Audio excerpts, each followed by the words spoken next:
सभी को जय हिंद। द बहुजन टुडे इस यूट्यूब चैनल में आप सभी लोगों का स्वागत है। आशा करता हूं कि आप मेरे इस यूट्यूब चैनल को सब्सक्राइब कीजिए, अपने दोस्तों को मेरा चैनल की लिंक भेजिए और उनको भी बोलिए कि द बहुजन टुडे इस यूट्यूब चैनल को सब्सक्राइब करने के लिए। आपको मैं बताना चाहता हूँ, एक महाराष्ट्र में एक 8-10 साल पहले एक रिंगटोन आई थी, एक सॉन्ग आया था, वो मराठी में थी।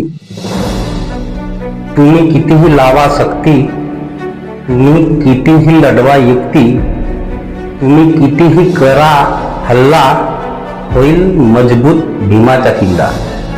मैं तो शुक्रगुजार हूं राहुल गांधी का कि उन्होंने अपना जो ओरिजिनल चेहरा है वो दिखा दिया है। मान्यवर कांशीराम साहब कहते थे कि कांग्रेस सापनाथ है और भाजपा नागनाथ है, दोनों में से कोई भी अगर डसेगा तो आदमी मरेगा जरूर। तो आज ये जो बात है वो सच साबित होते आ रही है और जनता को बहुजन समाज पार्टी की याद आ रही है, क्योंकि महापुरुषों के सम्मान में एक ही पार्टी सामने आती है, वो है बहुजन समाज पार्टी।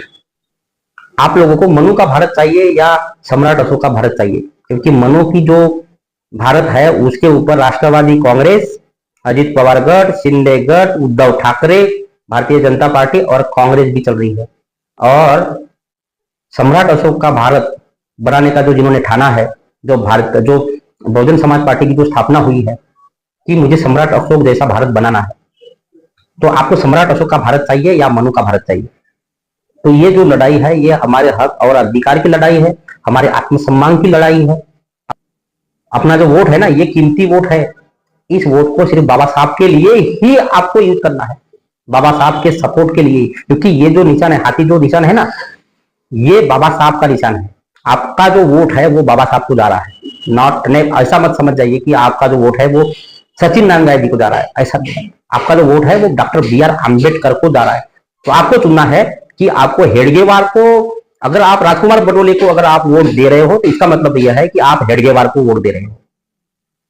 आप मनु को वोट दे रहे हो, अगर आप पंजा को वोट दे रहे हो तो इसका मतलब यह है कि आप गांधी को वोट दे रहे हो, जिस गांधी ने हमारे समाज को हरिजन बोला था, गाली दिया था। और अगर आपका वोट अगर हाथी को जाता है तो इसका मतलब यह है कि आपका वोट जो है वो डॉक्टर बी.आर. आम्बेडकर को जाता है। तो आपको तय करना है कि आप किसको वोट देना चाहते हैं।